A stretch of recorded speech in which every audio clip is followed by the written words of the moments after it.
Waktu padamu aku si rasa hatimu.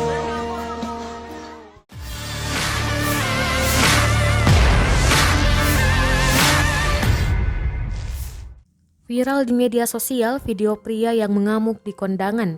Rekamannya diunggah akun Instagram @andreli48 pada Sabtu 19 Februari 2022. Dalam keterangan unggahan disebutkan, remuk hati pria tersebut setelah LDRan 7 tahun dan merantau. Pas pulang disebutkan perempuannya nikah dengan laki-laki lain. Hal inilah yang diduga menjadi penyebab pria dalam video tersebut mengamuk. Ia sempat dihalang beberapa pria di luar rumah. Meski dihalangi untuk masuk, terlihat pria berbaju hitam itu terus memberontak sambil berteriak. Sedangkan dari kejauhan, beberapa tamu tampak merekam peristiwa tersebut. Rekamannya pun menuai berbagai komentar dari warganet. Banyak yang memberi semangat kepada si pria yang telah ditinggal nikah.